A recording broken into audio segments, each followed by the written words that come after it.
Hello, everyone, and welcome back to the My English Matters podcast. I'm Aisya, and today I'm going to talk about something that, as someone who values authenticity and self-expression, is very close to my heart, and that is finding your voice in English. Now, what do I mean by finding your voice?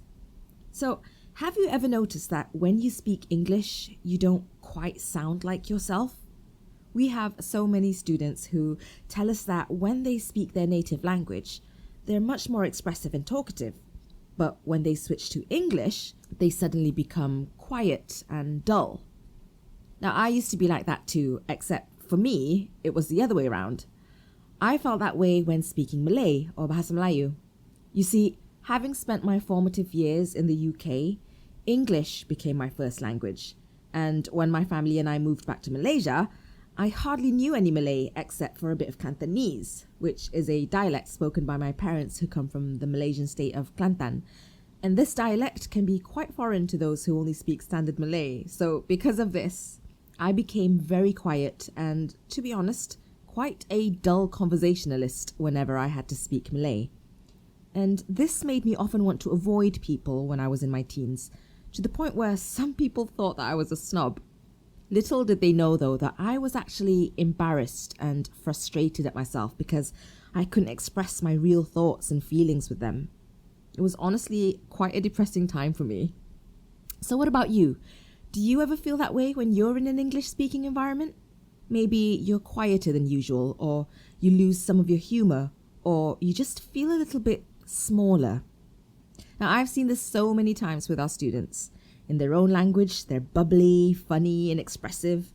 But when it comes to English, they suddenly become shy or stiff.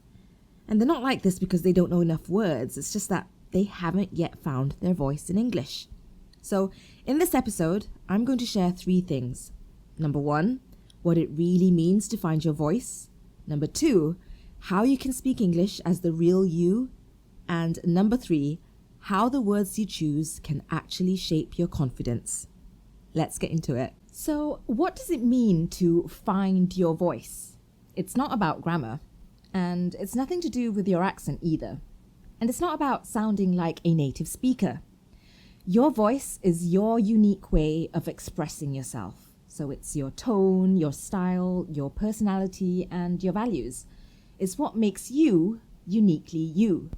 But unfortunately, many of us lose our voice when we speak in a second language. For example, we have students in our subscription program called Members Academy who are amazing natural storytellers in Malay. They're funny and animated, and their personalities really shine. But they tell us that when they speak English, they sound flat or robotic. They tend to want to rush to get to the end of their stories as soon as possible so that it's all over and done with and that no one has to suffer through listening to them. But what happens when you do that is the listener finds it hard to engage with you and they end up feeling confused and wondering what your whole point was. Now, why does this happen?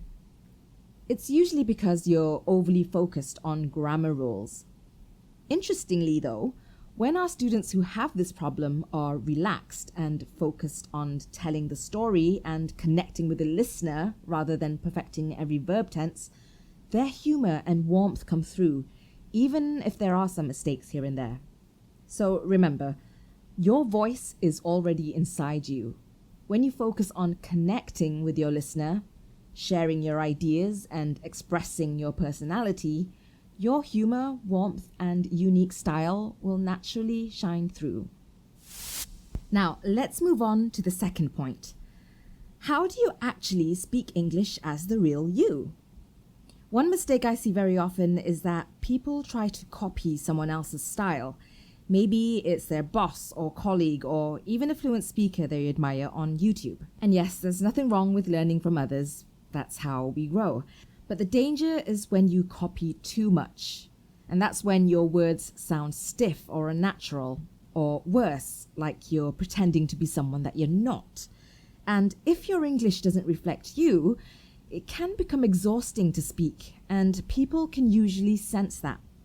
Instead, pause for a moment and ask yourself, Who am I in my own language? Am I warm and friendly? Am I calm and thoughtful?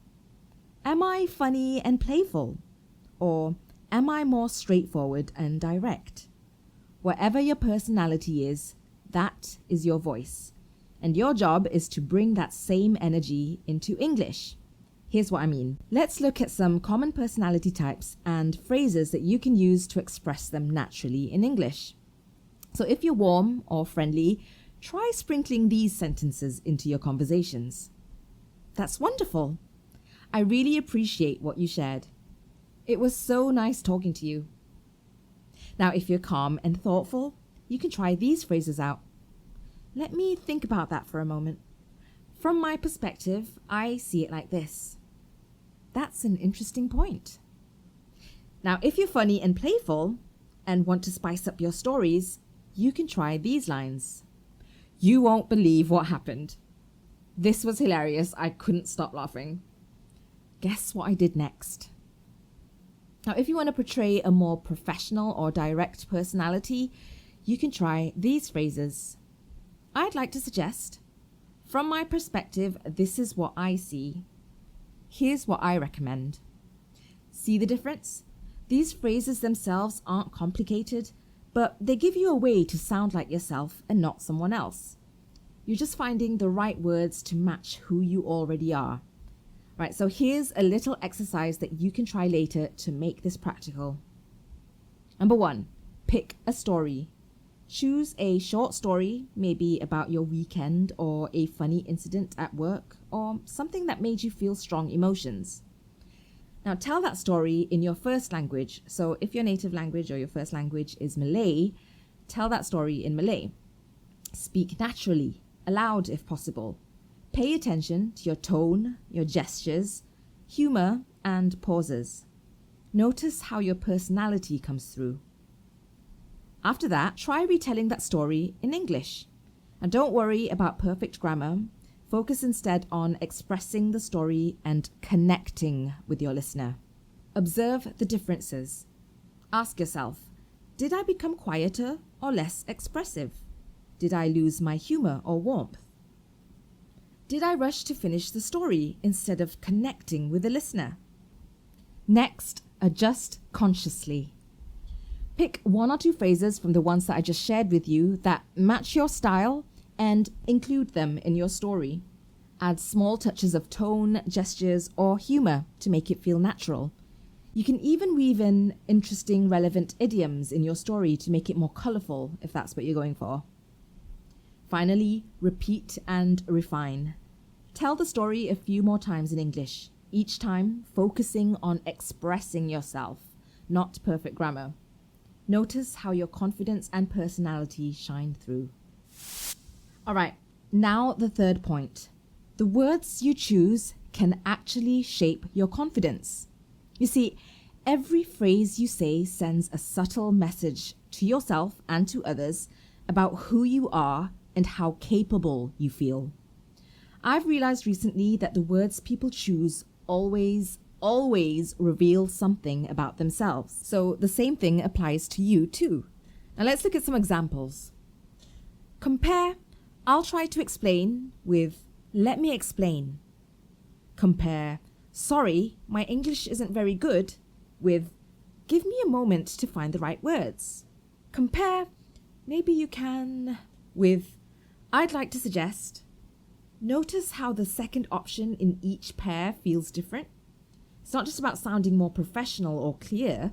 It positions you as someone who belongs, who can speak up, and who has something valuable to share. And here's the exciting, interesting part. When you speak this way, your brain actually starts to believe it. Your body responds. Your posture changes. Your tone becomes steadier. Suddenly, your personality, your warmth, humor, or thoughtfulness begins to shine through naturally. So how do you start correcting your negative language habits? Here's a step-by-step exercise that you can do. It helps if you write down the answers to these questions.